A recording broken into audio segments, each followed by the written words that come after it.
Hi friends, welcome to my dreams world. గోవాకి వెళ్ళే టైంలో ఒకటే ఆలోచన, నేను చేస్తుంది కరెక్టేనా? కుట్టిని వదిలి వెళ్ళిపోవాలి అనుకుంటే ఎక్కడికైనా దూరంగా వెళ్ళిపోవాలి. కానీ ఇలా గోవాకి వెళ్ళటం ఏంటి? మనసు మెదడు ఒకటే పోరు పెడుతుంటే ఇక వాటికి యుద్ధం ఎందుకు అని ఒప్పేసుకున్నా. కుట్టికి ఎదురుపడే ధైర్యం లేదు అని, అందుకే వెళ్ళిపోతున్నా. నిజమే, ప్రేమించిన అమ్మాయిని వదిలేసి నాకు తెలియని ప్రేమని పట్టుకుని నాకు నేను చేసుకున్న మోసం ప్రపంచంలో ఎవరూ చేసి ఉండకపోవచ్చు. ఇప్పటికి కూడా నేను మారకపోతే వేస్ట్. బట్ నా కుట్టి నన్ను అర్థం చేసుకుంటుంది అని హోప్. నా ప్రాణమే నువ్వు కుట్టి. ఇది నీకు ఎలా చెప్పాలో తెలియదు. తెలిసినా కూడా నా వల్ల అవ్వటం లేదు నీకు ఎదురుపడటం. ఇక నా వల్ల కాక నేను బుక్ చేసుకున్న కాటేజ్కి వెళ్ళిపోయాను. ఫుడ్ ఆర్డర్ చేసి ఫ్రెష్ అయ్యి వచ్చాను. కూర్చున్నాను, కానీ మదిలో బోలెడని ఆలోచనలు. ఒక్కటి కొలికి రావడం లేదు. కాదు, నేనే ఒప్పుకోవడం లేదు వాటిని. ఎంత సిల్లీగా బిహేవ్ చేశాను కుట్టి విషయంలో. దాన్ని సిల్లీ అన్నారు బాబు, దేట్ దిమాక్ అంటారు అంటుంది దిల్. అలాంటి వాళ్ళకు మాత్రమే ఇలాంటి ఆలోచనలు వస్తాయి అని తల కొట్టుకుంటుంది నా దిల్. ఇలా సాగుతున్నాయి నా ఆలోచనలు. ఇంతలో ఫుడ్ వచ్చింది, తీసుకుని వడ్డించుకున్నాను. కానీ ముద్ద దిగటం లేదు. కుట్టి విపరీతంగా గుర్తొస్తుంది. ఇలా కాదు అని పడుకున్నాను. ఎంతకీ నిద్ర నా వైపు చూడటం లేదు. బహుశా అది కూడా అలిగిందేమో. ఎంతో బ్రతిమలాడాక రాత్రి 2 దాటాక నిద్ర పట్టింది. అది జస్ట్ 1 అవర్ అంతే. మళ్ళీ మెలకు వచ్చేసింది. అబ్బా అనుకుని ఏం చేయాలో అర్థం కాక కాసేపు టీవీ చూశాను. అది కూడా బోర్ కొట్టేసింది. దీనమ్మ జీవితం అనిపించింది. అట్రాక్షన్ని ప్రేమ అనుకున్నాను. బొక్క బోర్లా పడ్డాను.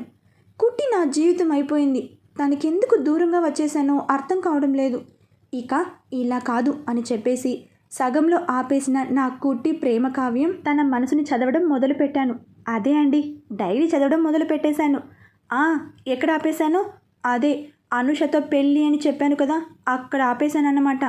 ఇక ఆ తర్వాత చదవడానికి నా గుండె ధైర్యం అప్పుడు సరిపోలేదు. కనీసం ఇప్పుడైనా చదువుతానో లేదో కూడా తెలియదు.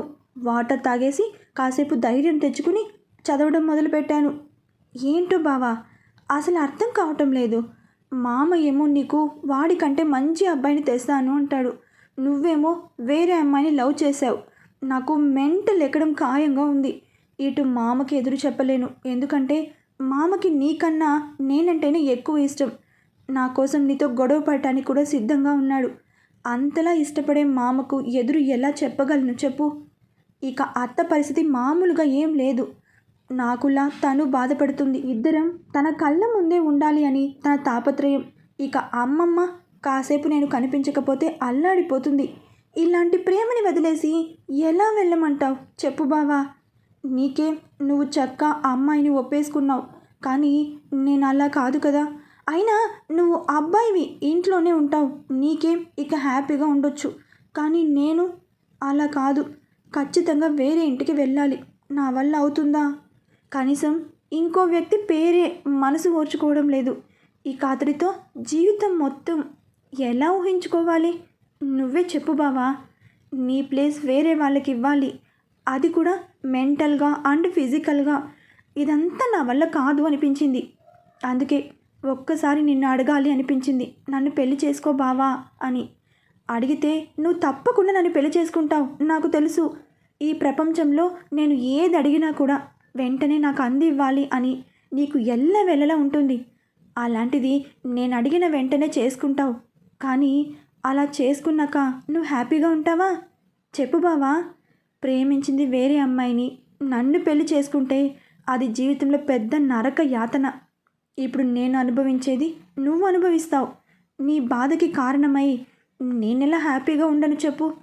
నాకు అర్థం కాని విషయం, ఎప్పుడు నన్ను, నా మనసుని, మెదడుని ఒకే ప్రశ్న తింటూ ఉంటుంది. అసలు ఎప్పుడు కూడా నేను ఆడపిల్లలా కనిపించలేదా? కాలేజ్లో ఎంతోమంది నా కేసు చూసేవాళ్ళు. చాలా కోపం వచ్చేది నీ మీద. అలా నువ్వు మాత్రమే చూడాలి అని ఎప్పుడు అనుకునేదాన్ని. అందుకోసమే నువ్వు సెలెక్ట్ చేసిన బట్టలే వేసుకునేదాన్ని. అలా అయినా నీకెప్పుడో ఒకసారైనా నచ్చుతానేమో అని. ఎప్పుడు అలా ఎందుకు చూడలేదు బావా? ఒక్కసారైనా నన్ను నువ్వు అబ్జర్వ్ చేస్తుంటే నాకు సిగ్గేసి నీకు మొహం చూపించకుండా దాదాపు 1 డే పట్టాలి. అలా ఊహించుకున్న నేను ఇప్పుడు నిన్ను నీ ఆలోచనలు వదిలేయాలి. ఇది సాధ్యమేనా? నా తరం అవుతుందా? నిజం బావా. అనుషని చూస్తుంటే నాకు ఫుల్ కంట్రోల్ చేసుకోలేనంత జలస్ వస్తుంది బావా. తనలా నేనెందుకు నిన్ను అట్రాక్ట్ చేయలేకపోయాను? వేల సార్లు క్వశ్చన్స్ వేసుకున్నాను బావా. ఇక్కడ మన మాన్వి చదివాక ఏం మాట్లాడాలో అర్థం కావట్లేదు కుట్టి. ఇప్పుడే ఇంత పెయిన్ ఉంది. ఇక రవి మన లైఫ్లోకి వచ్చాక నువ్వు రాసేది నేను చదవగలనా? కుట్టి ఒక్కో వ్యాకం చదువుతుంటే దిల్లో చిన్న మంట వస్తుంది. నేనెలా ఆలోచించాలి ఆ టైంలో? కానీ నేనేం చేశాను? నేను పిచ్చి మాలోకం అని చాలా తొందరగా అర్థమైంది కదా మీకు. కానీ నాకు లేటుగా వెలిగింది. సోడియం బల్బ్ కదా నేను. అందుకే ఇక కుట్టి బాధ అంతో ఇంతో తెలుస్తోంది. కాదు, తెలిసేలా చేసింది కుట్టి ప్రేమ కావ్యం. ఇక ఇక్కడి నుండి వెళ్ళాక కుట్టిని ఎంత జాగ్రత్తగా చూసుకోవాలో, ఎంత లవ్ చేయాలో, ఎంత రొమాన్స్ చేయాలో, ఎంత సతాయించాలో అప్పుడే ఒక క్లారిటీకి వస్తుంది. అందుకే అలా గుండెల మీద కుట్టి ప్రేమ కావ్యం పెట్టుకుని నిద్రపోయాను. పొద్దున్న మెలకు వచ్చింది. కుట్టి గుర్తుకు వస్తుంది. నా రూమ్కి ఎప్పుడు వస్తుంది? అసలు నాన్నమ్మ ఒప్పుకుంటుందా? ఎలా ఒప్పించాలి? నేను చేసిన వెధవ పనులు చూశాక ఎవరైనా సరే నన్ను అంత తొందరగా ఎక్స్క్యూజ్ చెయ్యరు. ఇప్పుడెలా అని ఒకటే థింకింగ్. అయినా కొత్తగా పెళ్ళైన వాడు ఈ టైంలో ఎలా ఉంటాడు? ఎర్లీ మార్నింగ్ వైఫ్తో టైట్ హగ్గులో వదలమని తను, వదలనను నేను, కాసేపు గింజుకుని అలా ప్రేమలో కొన్ని మెమరీస్ ఫిల్ చేసుకుంటాడు. కానీ నాలా ఎవడు ఉండడు. గోవా, అది బీచ్కి దగ్గరలో కాటేజ్. చూస్తూనే ఫుల్ ఆఫ్ రొమాంటిక్. ఈ టైంలో ఒంటరిగా వచ్చాను. కర్మ కాకపోతే ఎవడు చేసిన తప్పుకి వాడే బాధ్యుడు. అందుకే అనుభవిస్తున్నా. అలా బయటికి వచ్చాను. మెల్లగా సూర్యోదయం అవుతుంది. సముద్రం నుండి వస్తున్నట్టుగా అనిపించింది. వెళ్ళి బీచ్లో కూర్చున్నాను. చాలాసేపు ఎండ సురుక్మనే వరకు అలానే ఉన్నాను. రాత్రి నిద్ర సరిగ్గా లేదు. ఫుడ్ కూడా లేదు. కానీ అవేవి నచ్చట్లేదు. కుట్టి బాగా గుర్తొస్తుంది. ఎంతలా అంటే ఇప్పటికిప్పుడు నాకు మాయలు వచ్చి వెంటనే మాయమైపోయి కుట్టి ముందుకు వెళ్ళాలి అన్నంతలా. కానీ ముఖం చెల్లదు కదా కుట్టి ముందుకు వెళ్ళడానికి. ఇంత ప్రేమించిన అమ్మాయికి నేనిచ్చిన బహుమానం ఏమిటి? విడాకులు ఇస్తానని అనడం. ఎటువంటి అమ్మాయి అయినా అలాంటి మాటలు తట్టుకోవడం కష్టం. అలాంటిది కుట్టి ఎలా తట్టుకుంటుంది? అందుకే కామ్గా అలానే కూర్చున్నాను.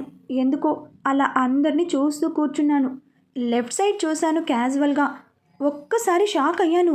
నేను చూసింది నిజమో కాదో సమజుకాలే. కళ్ళు నులుముకొని మరీ చూశాను. డౌట్ క్లియర్ కాక గిల్లుకొని మరీ చూశాను. ఎస్, నిజమే నేను చూసింది. యాహూ, కుట్టి వచ్చింది గోవాకి. అరే వాహ్, నా పంట పండింది అనుకున్నానా? మీరు కూడా నాలని గెంతులు వేశారా?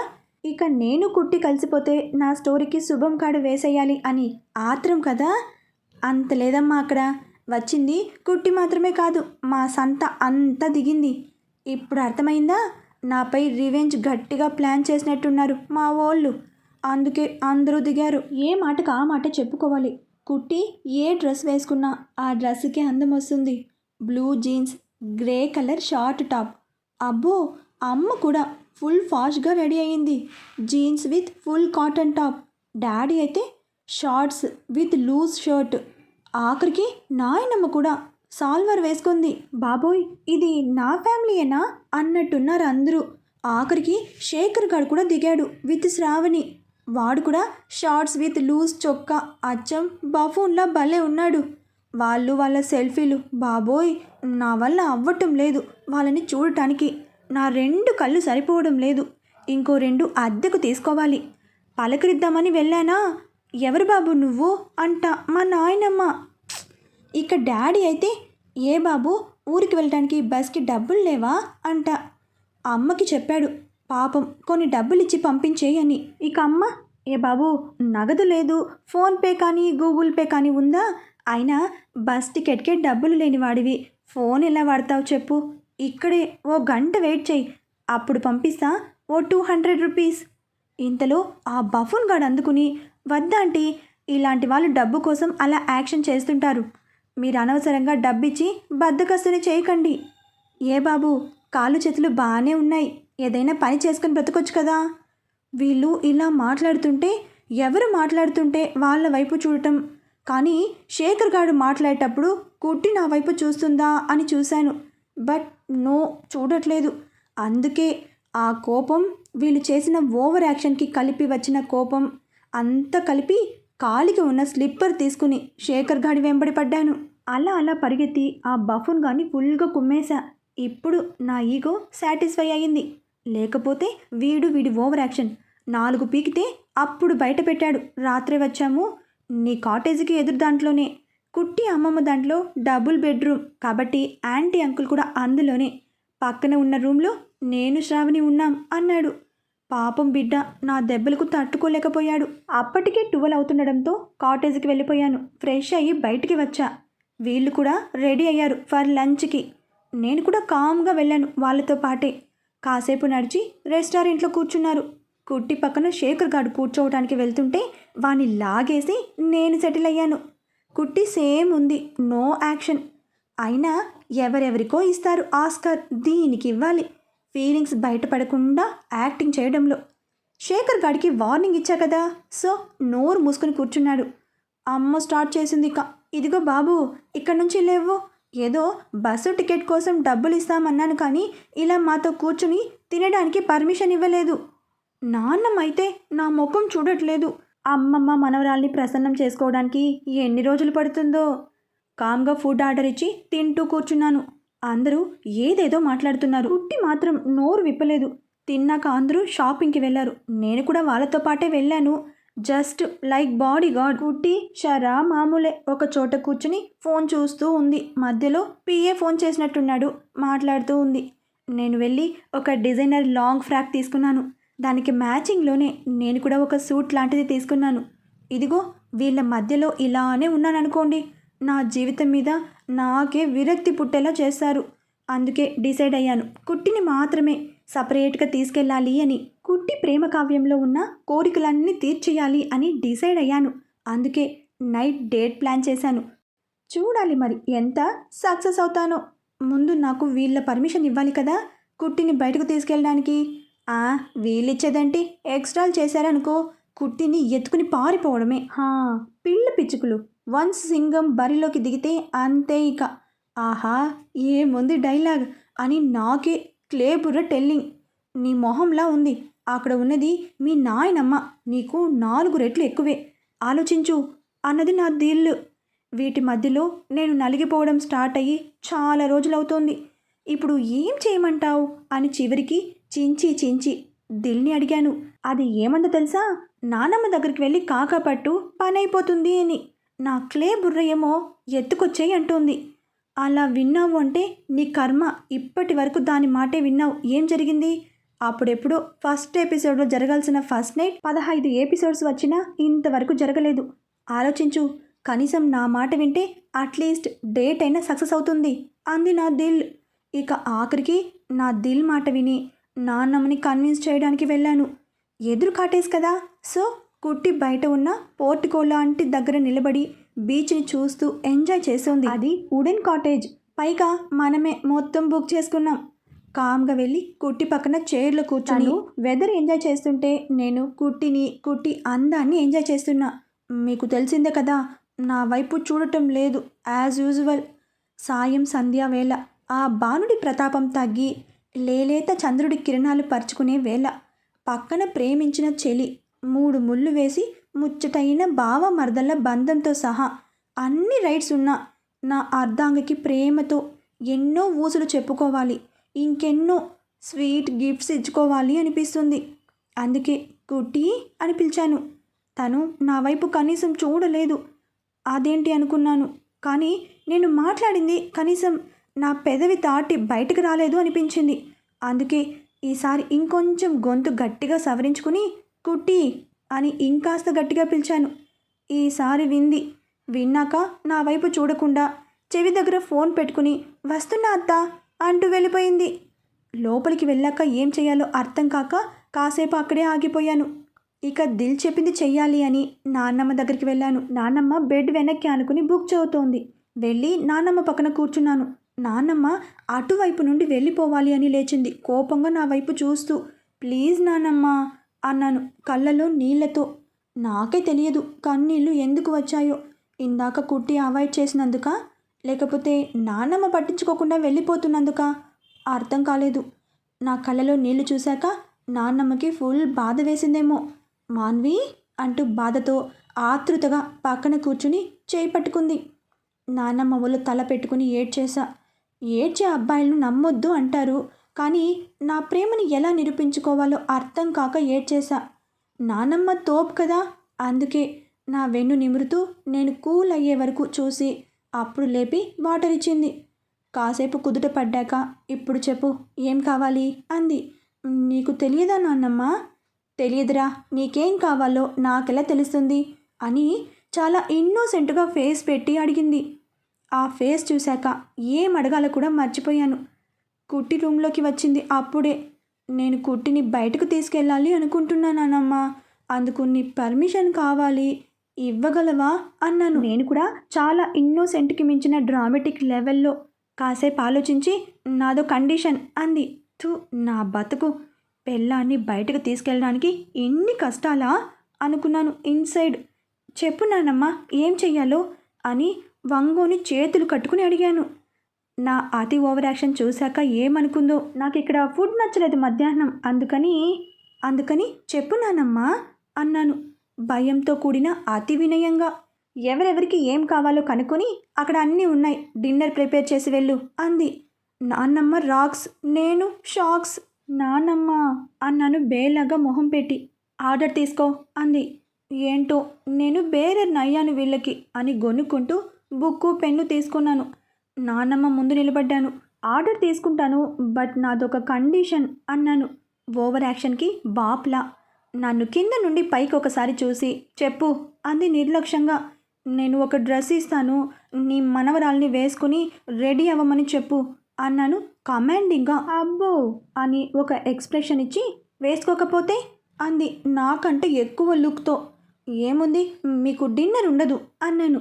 అయితే నీ డేట్ కూడా కట్.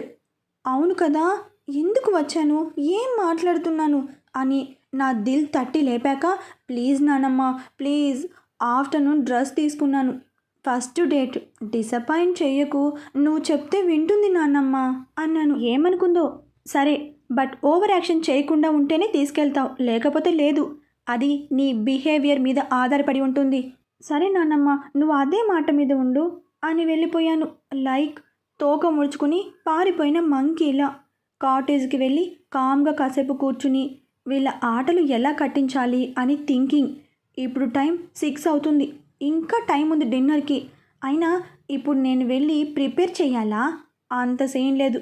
చెఫ్తో మాట్లాడి వాళ్ళు ఆర్డర్ చేసినవి వాట్సాప్ చేసి 9కి డెలివరీ ఇవ్వమని చెప్పి రైస్ విత్ ముద్దపప్పు, టమోటా రసం అంట వెదవకి. ఇప్పుడు నేను ఇచ్చే దెబ్బకి షాక్ అయిపోవాలి అందరూ. తెలియదు పాపం, నేను వంట చేసినట్టు ఇచ్చే బిల్డప్ చూసి అరటి తొక్క మీద కాలు వేయాలి. డ్రెస్ తీసుకెళ్ళి నాన్నమ్మకి ఇచ్చాను కుట్టికి ఇవ్వమని. తీసుకుని ముందు నేను చెప్పిన పని చెయ్యి అంది. చేస్తాలే నాన్నమ్మ, చేయకుండా ఎటైనా పారిపోతానా ఏంటి? కిచెన్కి వెళ్ళిన నేను చేసిన ఓవర్ యాక్షన్కి భీముడు కూడా అవాక్ అవ్వాల్సిందే. నాన్నమ్మ అడిగిన ఫుల్కా కోసం గోధుమ పిండి తడపడం, అమ్మ అడిగిన కర్డ్ రైస్ కోసం బియ్యం కడగడం, నాన్న చెప్పిన రోటీ కోసం పన్నీర్ ప్రిపేర్ చేయడం, ఇక మా వెధవ కోసం పప్పు కుక్కర్లో పెట్టడం, ఇవన్నీ చేశాను అనుకుంటున్నారా? అంత లేదమ్మా, ఓన్లీ బిల్డప్ మాత్రమే. తలకు టవల్ చుట్టుకుని నేను చేస్తున్న వంటని ప్రతి 15 నిమిషాలకు ఒకరొచ్చి ఇన్స్పెక్షన్ చేసి వెళ్తున్నారు. వీళ్ళ రుబాబ్ అనుకుని జస్ట్ ఒక ½ అవర్ అంతే. నానమ్మ అన్నీ రెడీగా ఉన్నాయి అని కిచెన్కి లాక్ చేసుకుని వచ్చేసాను.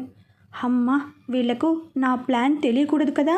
సో నా కాటేజ్కి వచ్చి ఫ్రెష్ అయ్యి సూట్ వేసుకుని హెయిర్కి జెల్ పెట్టి ఫుల్ డియో కొట్టి కుట్టి కోసం తీసుకున్న ప్లాటినం నెక్లెస్ పాయింట్ ప్యాకెట్లో పెట్టి కుట్టి వాళ్ళ కాటేజ్కి వెళ్ళాను. అందరూ అక్కడే ఉన్న చిన్న హాల్లో అసెంబ్ల్ అయ్యారు, కుట్టి తప్ప. ఏరా కొత్త పెళ్లి కొడుకులా రెడీ అయ్యావు, కానీ ముందు వంట చేసావో లేదో అది చెప్పు అన్నాడు నాన్న.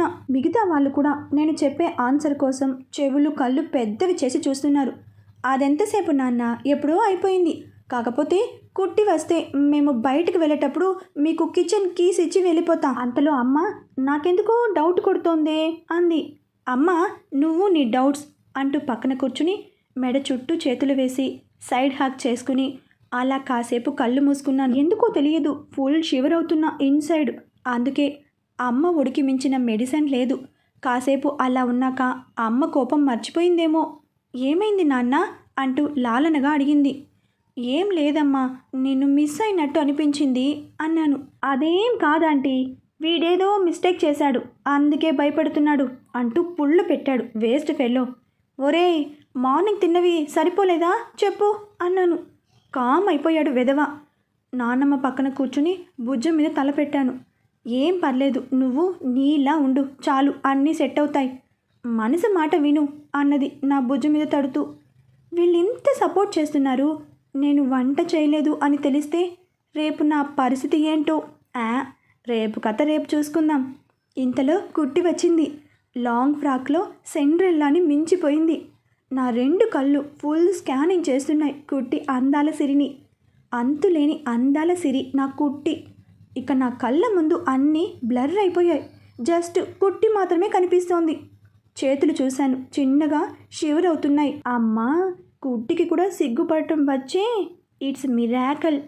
సోయగాల కొలను గల చిన్నదాన, అందులో గల కలువ పూల హొయలను మించిన అందాల బరిని, తామరాకుపై కల నీటి బిందువుల లాంటి కనులు కలిగిన కోమలాంగి, కలువ పూల పుప్పొడి లాంటి కనిపించని చిరునవ్వు ఆభరణమైన సుకుమారి, మీనాల్ని మించి పారిపోయే జాన తెలిసిన నెరజాన, నన్ను చేరి నీ సోయగాల కొలనులో ఒక్క అవకాశం ఇస్తావా?